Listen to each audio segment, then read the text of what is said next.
Bismillahirrahmanirrahim. Alhamdulillah wassalatu wassalamu ala Rasulillah wa ala alihi wa ashabihi wa man wala. Wala hawla wala quwwata illa billah. Amma ba'd.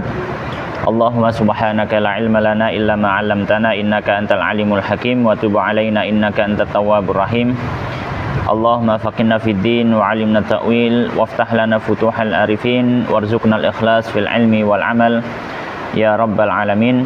Kita melanjutkan ngaji kitab Bulughul Maram min Adillatil Ahkam yang ditulis oleh Al-Hafidz Al-Imam Abul Fadl Ahmad ibn Ali ibn Hajar Al-Asqalani yang wafat tahun 852 Hijriah rahimahullahu rahmatan wasi'ah wa nafa'ana bi'ilmi fid dunya wal akhirah.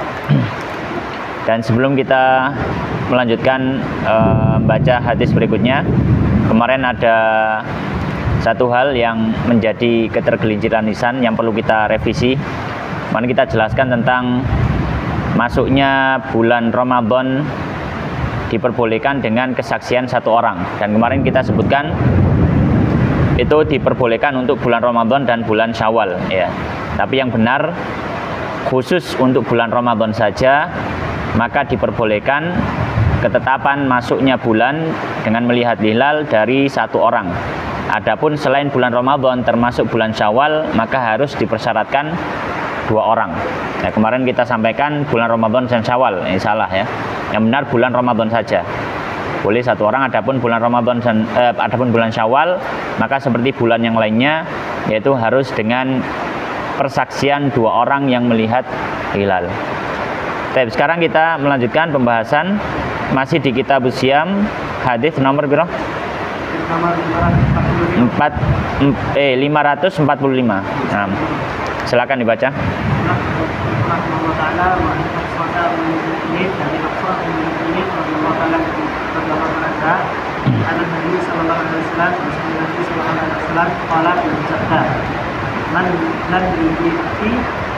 Siapa yang tidak menyebut siyama, siapa yang tidak meniatkan siap mengerjakan diri sebelum fajar, panas siang maka tidak ada puasa baginya.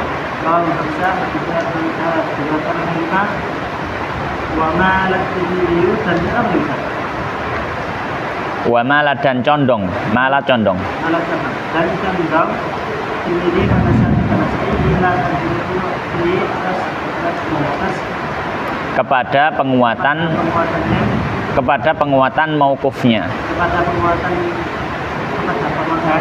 pada kemaupuannya, rasahu dan kemudiannya Al-Quran dalam bentuk dengan Rasulullah memberikan ayat wajah ini dan cara ini la siyama tidak ada puasa iman pelajaran yang lihat dulu tidak melihat keduanya dengan laili pada malam hari. Baik, bismillah wassalatu wassalamu ala Rasulillah. Kita lanjutkan kitab Siyam, hadis nomor 545. Qala al-musannifu rahimallahu ta'ala wa nafa'ana bil ilmi fid dunya wal akhirah wa dakhalahu fasiha jannatihi wa taghammadahu bi rahmatihi. Allahumma amin. Wa an Hafsah ummul mukminin. Dari Hafsah ummul mukminin radhiyallahu ta'ala anha, anna nabi, bahwasanya Nabi sallallahu alaihi wasallam qala, beliau bersabda, man barang siapa lam yubayyit, tidak meniatkan di malam hari. Jadi yubayyit berasal dari kata bata yabitu. Berasal dari kata bata yabitu. Bata yabitu maknanya bermalam. Yubayyit maksudnya di sini adalah meniatkan di malam hari. Asyama berpuasa, qoblal fajri sebelum fajar. Maksudnya sebelum masuknya waktu subuh. Ya, di hari itu. Maka fajar di sini adalah fajar shadiq. Maka kata Nabi, siapa yang tidak niat puasa di malam hari sebelum subuh, fala siyama, maka tidak ada puasa lahu untuknya. Maka tidak ada puasa untuknya. Rawahul khamsah, hadis riwayat yang 5. Wa mala at-Tirmidzi, dan condong Imam Tirmidzi wan Nasai dan juga Imam Nasai ila tarjihi waqfihi, kepada penguatan kemaukufan hadis ini. Maka Imam Tirmidzi dan Imam Nasai, ya, kecondongan beliau hadis ini disifati hadis maukuf. bukan sabdanya Nabi tapi ucapan Sayyidah Hafsah. Ya. Tapi ulama yang lain, ulama hadis yang lain seperti Ibnu Khuzaimah dan Ibnu Hibban, ya, dan Ibnu Hibban lebih condong hadis ini marfu bukan mauquf. Memang sabdanya Nabi, bukan ucapannya Sayyidah Hafsah. Oleh karenanya beliau mengatakan washahahu, dan mensahihkan hadis ini marfu'an, secara marfu. Ya, jadi memang ini hadis ucapannya Nabi. Siapa mensahihkan? Imam Ibnu Khuzaimah dan Imam Ibnu Hibban rahimahullah. Dalam riwayat Daruqutni beliau mengatakan walid Daruqutni la siyama, tidak ada puasa liman bagi orang yang lam yafridhu, ya, tidak menetapkannya, siam, ya, kembali pada siam, tidak menetapkannya, minal laili, dari waktu malam hari. Baik, maka hadis ini membahas satu pembahasan. Apa itu? Tentang niat puasa. Ya, tentang niat puasa. Maka hadis ini memberikan beberapa faedah. Faedah yang pertama, wajib hukumnya untuk niat berpuasa fardu. Wajib hukumnya untuk niat berpuasa fardu sebelum masuknya waktu subuh di hari itu. Ya. Ini berlaku untuk apa? Puasa fardu. Berlaku untuk puasa fardu. Ya. Kalau ditanya kenapa kok berlaku untuk puasa fardu? Karena nanti setelahnya kita akan berbicara tentang bagaimana niatnya puasa sunnah. Ya. Dan kalau puasa sunnah itu Nabi pernah puasa niatnya dari siang hari, dalam artian pagi hari setelah subuh. Maka hadis ini diarahkan kepada puasa apa? Puasa fardu, puasa wajib.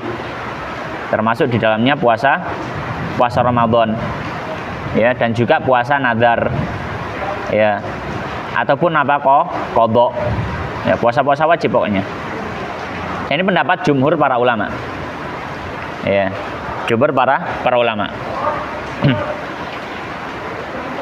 Ada yang berpendapat, dan ini pendapatnya Imam Abu Hanifah. Beliau berpendapat boleh niat meskipun apa? Meskipun sudah lewat waktu subuh, untuk bahkan puasa fardu. Untuk bahkan puasa fardu. Ya, tapi pendapat ini, ya, maka ini pendapat yang dari sisi pendalilan, ya, dari sisi pendalilan dilemahkan oleh jumhur ulama tadi yang berpendapat harus apa? Harus tabyid. Bahasane fikih tabyid, ya. Kenapa? Karena hadisnya jelas di sini. Karena hadisnya jelas. Wallahu taala a'lam. Baik, masalah yang lain, ya, tambahan faedah. Untuk puasa Ramadan, apakah dipersyaratkan dipersyaratkan niat ini setiap hari atau cukup niat di awal bulan untuk 1 bulan? Ya. Maka ini juga ada khilaf. Pendapat pertama mengatakan wajib niat di setiap harinya.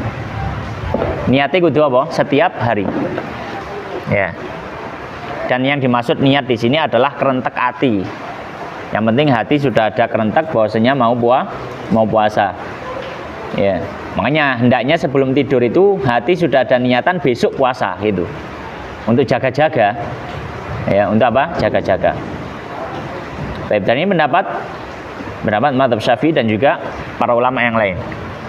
Pendapat kedua, pendapatnya Imam Malik.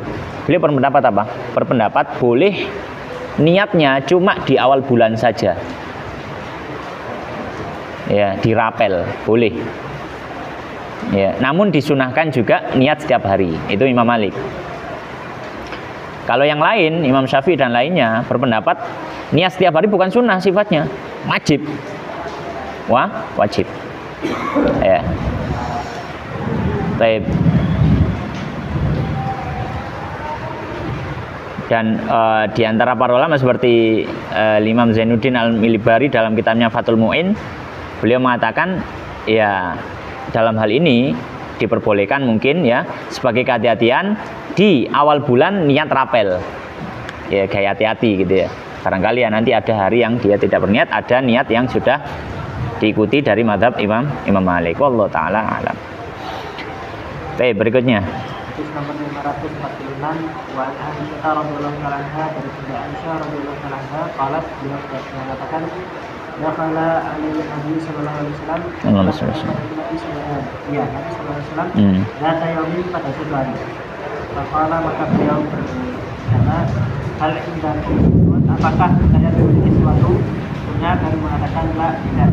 Qala beliau melanjutkan ini maka sungguhnya aku dan shaimun berpuasa. Kalau begitu aku puasa.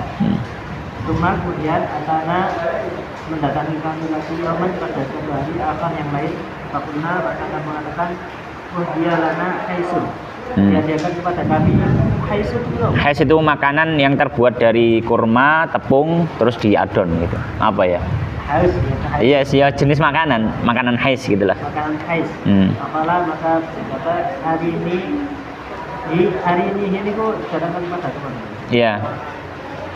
Falakat maka sungguh asbahtu aku berpagi hari shaiman dalam keadaan puasa fa'akala lalu makan.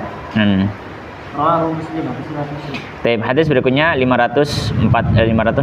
Qala wa an Aisyah, dari Sayyidah Aisyah radhiyallahu taala anha, qalat, beliau mengatakan dakhala alayya. Nah, ini di antara faedah. Dakhala kan artinya masuk ya. Nah, kalau dakhala digandengkan sama ala itu artinya bertemu. Iya, mertamu gitu loh. Dakhala ala itu mertamu. Ya, maksudnya bertemu. Dakhala alayyan nabi. Maka di sini Nabi sallallahu bertemu denganku dzata yaumin pada suatu hari. Maksudnya datang ke Sayyidah Aisyah. Faqala, kemudian Nabi mengatakan hal indakum syai'un, apakah kalian memiliki sesuatu untuk dimakan maksudnya. Kulna, kami mengatakan lah, enggak ada. Ini menunjukkan bagaimana keluarganya Nabi itu sangat-sangat sederhana. Apa nani? Iya. Dikai gak ono ya syukur, ono ya syukur. Keluarganya Kanjeng Nabi. Qala maka Nabi mengatakan apa? Fa inni, kalau begitu aku idzan, fa inni, maka sungguhnya aku idzan, kalau begitu shaimun, berpuasa. Ini menunjukkan beliau baru niat puasa ketika itu. Summa atana, kemudian beliau datang pada kami yauman akhar, di hari yang lain. Fakulna, lalu kami mengatakan, sadurunge ditakoni wis disuguhi, disampaikan. Dia diberikan hadiah lana untuk kita haisun. Hais itu tadi, itu makanan, dia terbuat dari kurma, ada minyaknya, kemudian kadang ada dicampur susu yang susu padat, atau kadang diganti dengan tepung, kemudian diublek ya. Jadi makanan. Ya, rasanya ya gurih-gurih legi gitu ya. Faqala, lalu Nabi mengatakan apa? Arinihi, berikan atau bawakan padaku, hidangkan padaku. Ya, falakat, maka sungguh asbahtu, aku berada di pagi hari ini shaiman, dalam kondisi puasa. Nabi aslinya hari itu apa? Puasa. Fa'akala, kemudian Nabi makan. Rawahu Muslim, hadis riwayat Muslim. Maka hadis ini memberikan beberapa pelajaran. Pelajaran pertama, hadis ini menjadi dalil tentang bolehnya niat setelah lewat waktu subuh, khusus untuk puasa sunnah.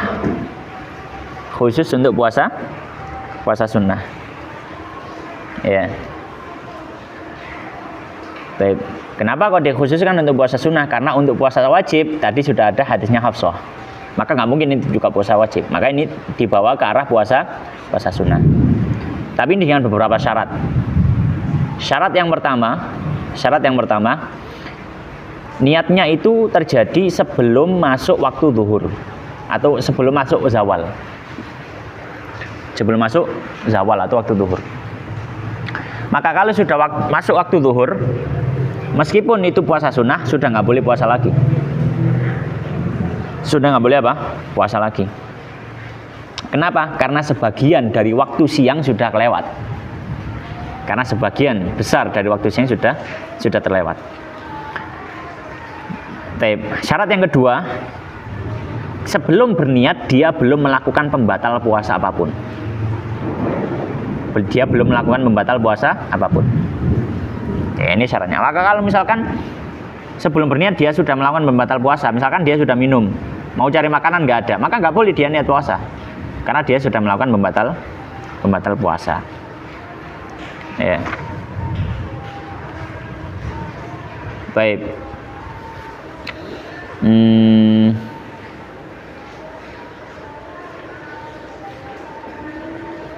Yaitu pelajaran yang pertama. Pelajaran kedua dari hadis ini, diperbolehkan orang untuk membatalkan puasa sunnah. Diperbolehkan orang untuk membatalkan puasa sunnah. Ya. Dan dikiaskan ibadah yang lain dari ibadah sunnah. Dan dikiaskan ibadah yang lain dari ibadah sunnah. Maka boleh untuk membatalkan. Boleh untuk membatalkan. Tapi yang utama sebaiknya tidak dibatalkan. Yang utama. Ya, kenapa? Karena Allah Subhanahu wa taala menyampaikan dalam Al-Qur'an wala tubtilu a'malakum. Jangan batalkan amal kalian. Maka amal ini mencakup, karena itu sifatnya umum, mencakup yang wajib ataupun yang sunnah. Maka secara asal sebaiknya kalau sudah beramal, melakukan satu amalan sunnah, sebaiknya jangan dibatalkan. Kecuali ada alasan-alasan tertentu. Nah, di sini alasannya Nabi apa? Ya, diantaranya alasannya mengajari umat. Banyak amalan sunnah itu boleh dibatalkan. Ya, boleh dibatalkan. Ya. Dalam satu hadis Nabi menyampaikan al-mutatawwi'u amirun nafsi au kama qala Rasulullah SAW. Orang yang melakukan ibadah sunnah itu memiliki kuasa penuh atas dirinya. Dalam artian boleh dia batalkan, dia lanjutkan masalah. Wallahu taala alam. Lanjut. Tapi selanjutnya Wan Salim bin Sa'ad dan dari Salim bin Sa'ad radhiyallahu ta'ala anhu karena Rasulullah sallallahu alaihi wasallam bersabda, la yazalu senantiasa nafsu manusia berkhairin dalam kebaikan ma'ad jalil fitra selama dia menyegerakan buka. Lanjut. Walid Tirmidzi dan dari Ya, satu paket ini, satu hadis, satu riwayat. Walid Tirmidzi dan dari Tirmidzi min hadits Abi Hurairah radhiyallahu ta'ala anhu dari hadis Abu Hurairah radhiyallahu ta'ala anhu an Nabi sallallahu alaihi wasallam qala Allah azza wa jalla bersabda berfirman Allah azza wa jalla ahabbu ibadi lebih mencintai yang paling dicintai dari hambaku ilayya atasku kepadaku ajaluhum yang menyegerakan, yang paling bersegera di antara mereka, fitron berbuka. Hadis berikutnya 547 dan 548 ini satu paket tentang menyegerakan berbuka. Maka hadisnya yang pertama 547 wa an Sahal bin Sa'ad radhiyallahu ta'ala anhu anna Rasulullah, bahwasanya Rasulullah SAW qala, beliau mengatakan la yazalu senantiasa annasu manusia bi khairin dalam kebaikan ma selama ajjalu mereka menyegerakan al-fitra berbuka puasa. Muttafaqun alaih.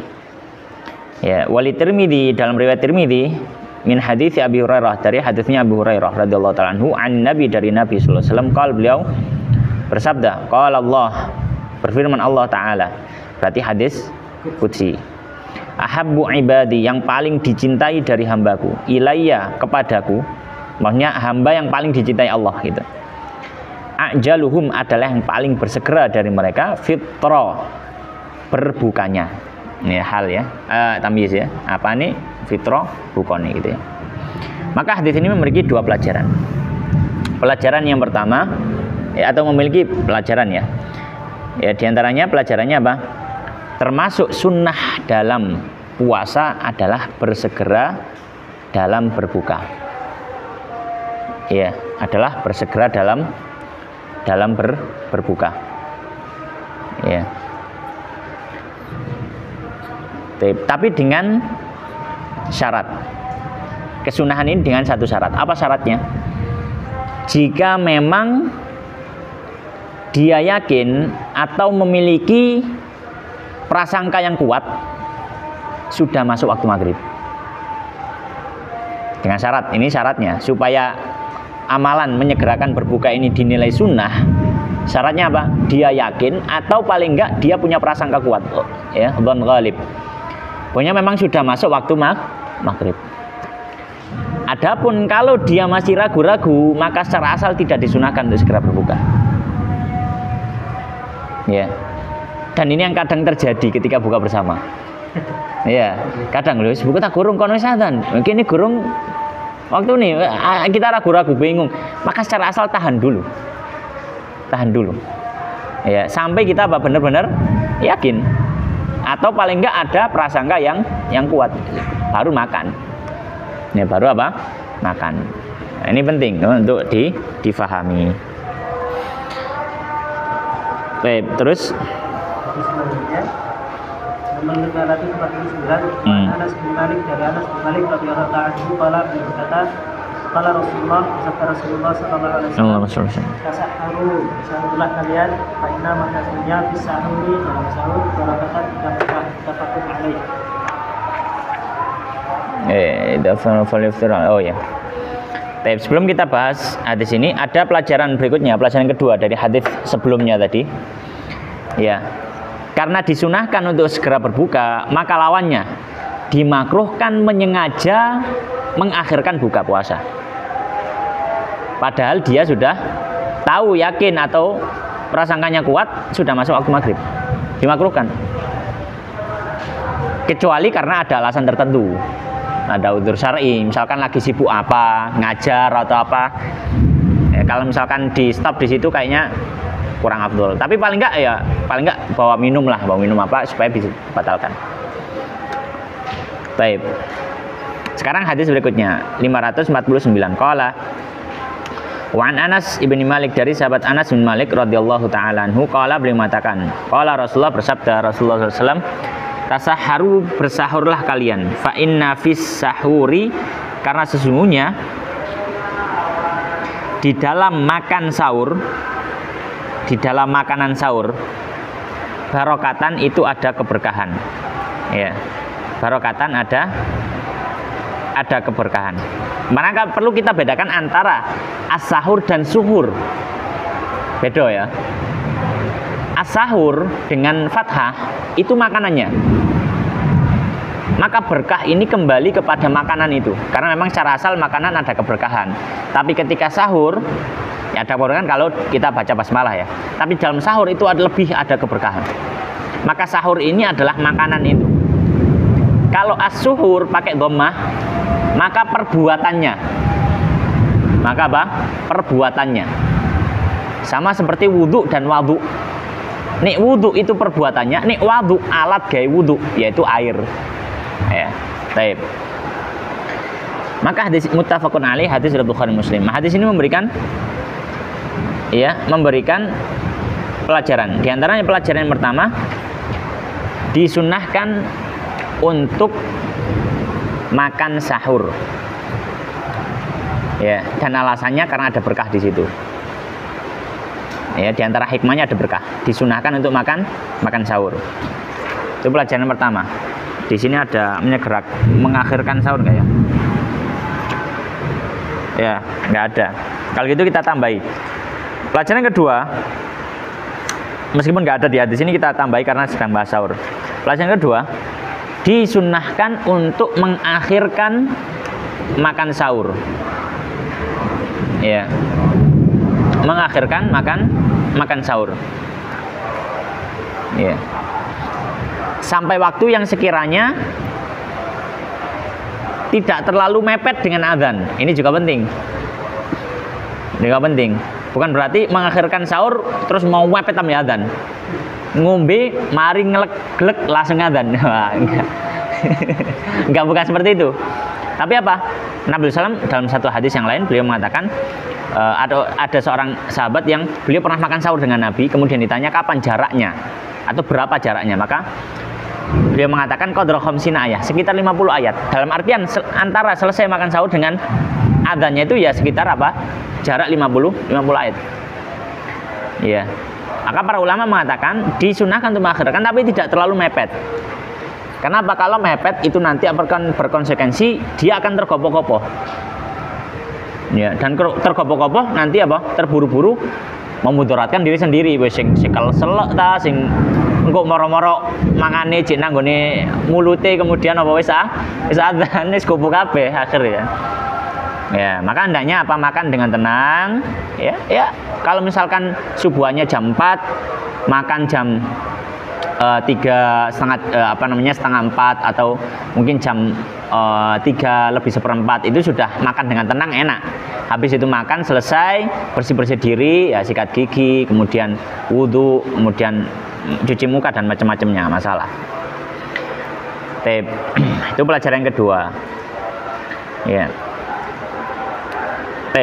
Pelajaran yang ketiga, karena disunahkan sahur, maka juga dimakruhkan sengaja meninggalkan sahur, padahal dia bisa sahur. Dimakruhkan, sengaja meninggalkan apa? Sahur. Ya.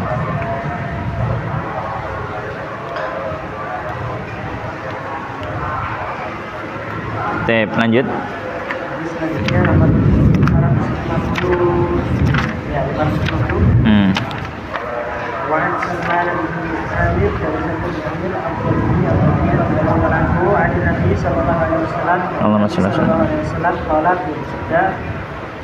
bersabda apabila afqara ahadukum sahur salah satu di antara kalian falyuftir maka dia afqara berbuka apabila berbuka ahadukum salah satu dari kalian falyuftir maka dia berbuka ala sahur dengan kurma fa illam yajid jika tidak menjumpai gelap Ustaz. Nggak apa-apa lanjut. Jika tidak menjumpai tapi cek jalan kan? Jalan iya jalan. Jalan ganti apa namanya? Otomatis apa? Enggak ganti wifi, ganti apa? Wifi-nya ya ganti apa istilahnya itu? Nah, lanjut. Fa'ilam yajid maka jika tidak menjumpai falyuktir maka hendaknya berbuka ala ma'in dengan air fa'innahu maka sesungguhnya dia tahurun suci mensucikan.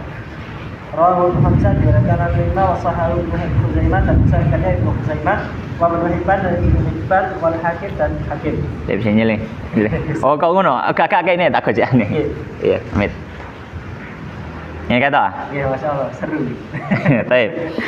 Hadis yang berikutnya, ya mungkin yang terakhir kita baca. Hadis 550. Qala wa an Salman ibni Amir ad-Dabbi.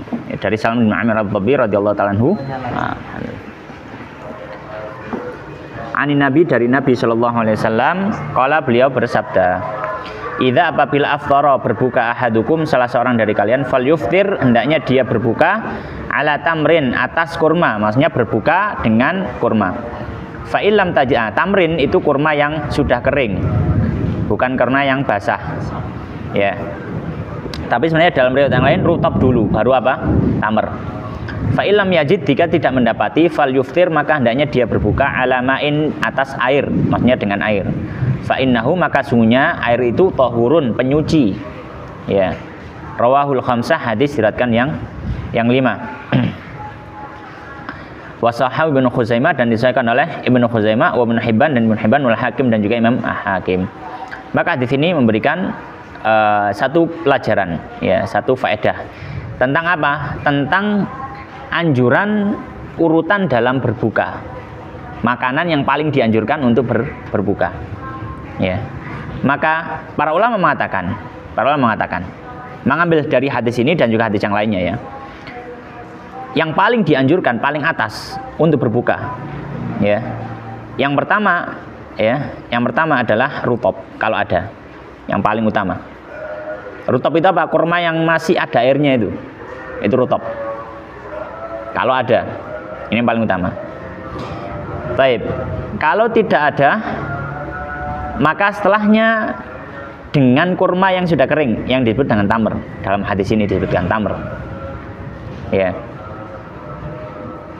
Baik, kalau tidak ada, nggak ada kurma basah, nggak ada kurma kering, maka para ulama mengatakan sebelum ke derajat air, orang mengatakan maka dengan sesuatu yang manis alami, sesuatu yang manis alami, ya, yang dibasahkan dengan hulwun. Hulwun itu manis alami. Misalkan apa? Manis alami, Bu ya. Masa tapi ya termasuk cuma gak gini. Misalkan kayak buah-buahan yang manis. Luar konteks. Iya, buah-buahan yang manis itu, buah-buahan yang manis. Apa buah sing legi apa kira-kira?